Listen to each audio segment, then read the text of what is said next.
როგორი სურნელი აქვს ამ შენს გაკეთებულ ფარშს, ამაში არის ტარხუნას საუკეთესო. ახალი მწვანე ხახვი. ახალი მწვანე ხახვი, ქინძიც აქვს?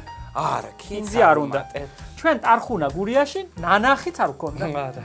ტარხუნის ლიმონადი ვიცოდით მარტო? კი. მაგრამ ჩაქაბულს არ გვაკეთებდი, ჩვენ არ ვიცოდით. არ ვიცოდით. არა. რამდენი კაი რამე იყო, რომელსაც არ არ იყო ჩვენი ტრადიცია. ამას ქვია რეგიონალური კვება და ამას ქვია სეზონური კვება, აბა? კი, ნამდვილად. ცომი ორად გაყავინო თუ სამად? 4-4, ეხლა 2 შეხედე გლეხურად ტაფაზე ვაწყობ.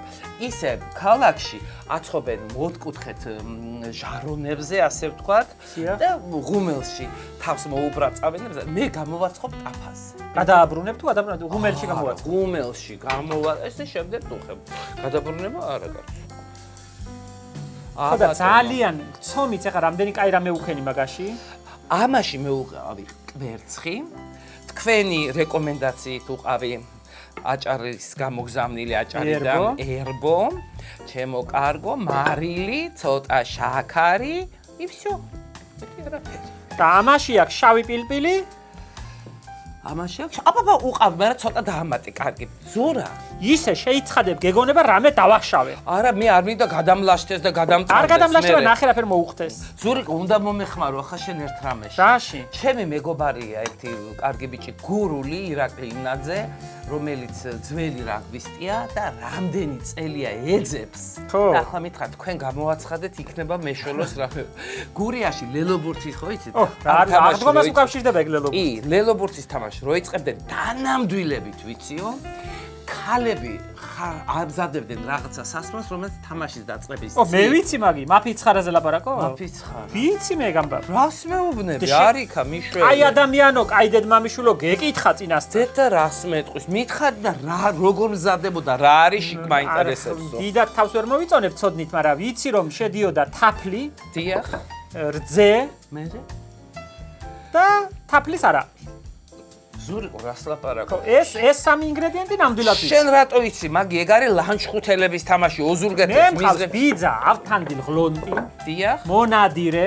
მერე? მისი მამა კოტე ღლონტი იყო ძველი თაობის კაცი, რომელიც იმ თაობის დროინდელ ლანჩხუთში აკეთელია ბიძაჩემი, აკეთე. და რავა ყველაფერი იცი ადამიანი. ყველაფერი არ ვიცი, მაგრამ ესე იგი ზუსტად მიხვდა იმან რომ აქ უნდა ეკითხე ეგ ამბავი. ხო და აგერ იქნება, მაგრამ მე ყველაფერი არ ვიცი. მე ვიცი რომ ყველას ქონდა ყველა ქალები აკეთებდნენ სხვათა შორის რომ კაცები თლად გადელებული იყვნენ. მეჯო გურულებს კიდე გადელება და გაფიცხება უნდა. ხო, გაფიცხება უნდა. რაცხა დასაწმარებელი დალევია. უნდა ლელობურთში. ხო და ხოცავენ ერთმანეთს. ხოცავენ ერთმანეთს და ის რომ ტემპერამენტმა კიდე უფრო აიწიოს, კიდე უფრო გამაგრდეს, ყველა დიასახლის თავისი კაცისთვის ქონდა ეს გამაფიცხებელი მაფიცხარა, თავისი რეცეპტი. და გამიგონია იმ ღლონტებისგან გამიგონია აკეთში. რომ ამ მაფიცხარაში ყველა ურევდა თავის რაღაცას კიდევ, მაგრამ ეს არა ბალახის განმზადება. კი ბატო, ბაზა არის ეს. ფიჭა ან თაფლის არაყი და რძე, ეს კომპონენტები ნამდვილად მახსოვს ყურში. ნახე, ეგ ძალიან საინტერესო თემა ერთხელ მომე დავაყრე ახლა. კითხო მაცადე, კი. იცი რა, რაღაცა იცოდნენ ამ ბალახების წამლობები. გია მუხაშავრანმა ერთხელ სოფელში ჩავედი და დედა ჩემმა თქვა რომ ნამგზავრი იყო. ისე მტკივა, თავი წამალი დავლია და არაფერმა არ მიშევდა. მე იცანენაო, გეიქცა ბაბია ჩემი და რაცხა ღობის ყიდაში ბალახი ეიღო, მოსრისა, წულსა, წვირზე და აკანე შუბზე.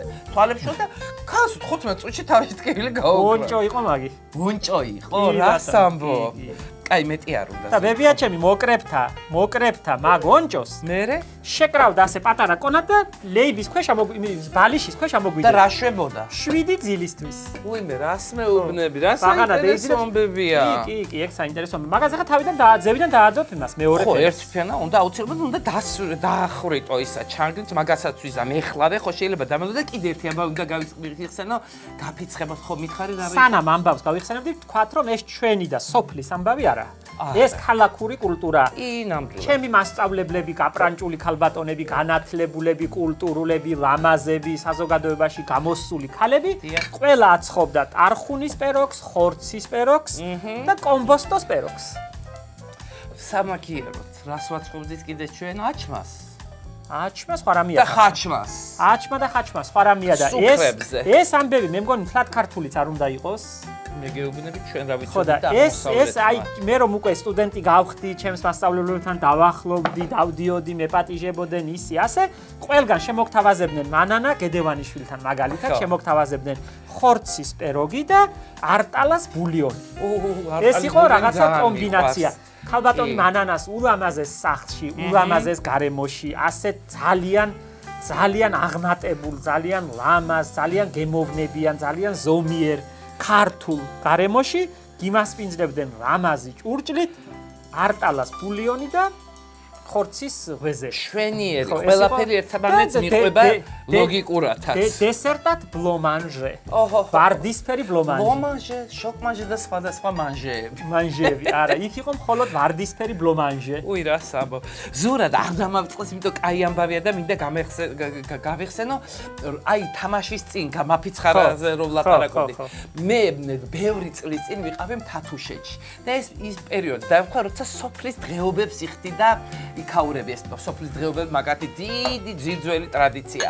და საღაცა მთის წვერზე ავედით სალოცავზე.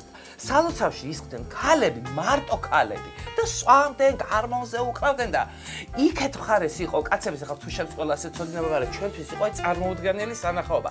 ქალები რო შემოსულიყვნენ ამ სალოცავში ცხენით მოდიოდნენ ან ფეხით მორბოდნენ და ქალები უკეთებდნენ წინაღობას და ეს უნდა გაერღვიათ წინაღობა. მე იქ ვნახე ქალები ქმრებს, შვილებს, ძმებს როგორ წემდნენ და ხევში ყრიდნენ. ანუ ბარიერი ქალებს უნდა შეექმნათ კაცებისთვის და ისეთი თავგანწირვით იბრძოდა ეს ქალები რომ კაცები რომ სალოცავში შემოსულიყვნენ და ეხლა ესეც რაღაცა არის ამ იმასთან ეს ლელობურთზე გამახსენდა რომ მაგი ეცოდინებათ ფოლკლორისტებს კარგად მაგას ექნება რაღაცა ტრადიცია. ამასთანაც ვიყავი ოჯახში ქალბატონი ნანული აზიკურის და მისი მეუღლის ოჯახში ვიყავი სტუმრად.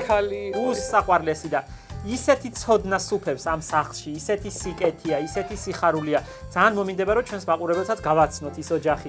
ისეთი გამთბარი ვარ ეს ბოლო შვილია ხო? არა. ბატონი გიორგი ცოცანიძეა. ცოცანიძე. ხო და ამაზე გამახსენდა ეხლა ბატონი გიორგი ყვებოდა რომ თუშეთში ძალიან იჭმებოდა ველური ბალახები.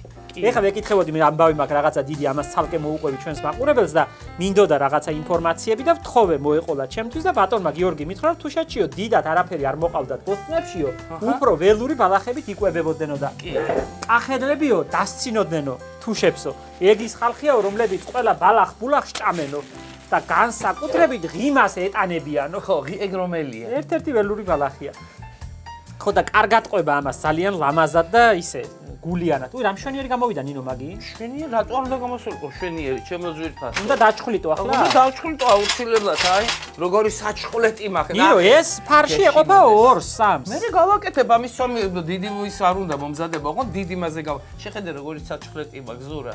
გეშინოდეს. მე მეშინია შენი უკვე და არ გეშინოდესო და რა ვქნა. აი, ეხლა ამას მოუპრიალებ. კვერცხით უნდა თავზე? კი, აუცილებლად. და მერე მოგცე კვერცხი გაგიტე ხო? კი, მინდა რა.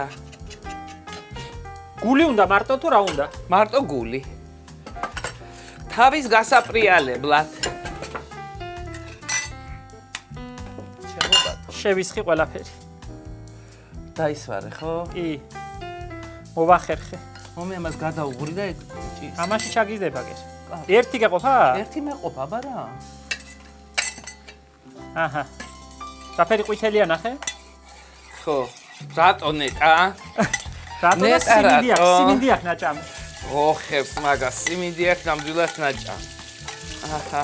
და ეს ახლა წავაბიღუმელ ნინო მომიტანა დღეს ამბავი რომ მოდიან კახეთიდან ჩვენი დამეგობრებული ოჯახი. საყვარელი. საიდან? სოფო. სულ გავიწყდა ტიბანი. ტიბანიდან მოდის სოფო თავის მეუღლესთან ერთად და ჩემთან მოყავს საჩუქრად წითელი მამალი.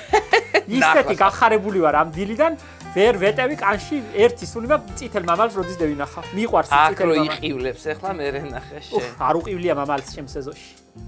ნინო, კარგი გამოგივიდა შენ ახლა მაგი, მე მგონი რომ გულდადებული მივდივარ. ფერათაც კაია, გემო რა ექნება ცუდი გადასწარები. მე მგონი ბრინჯი ბევრი აქვს, მაგრამ არაუშავს.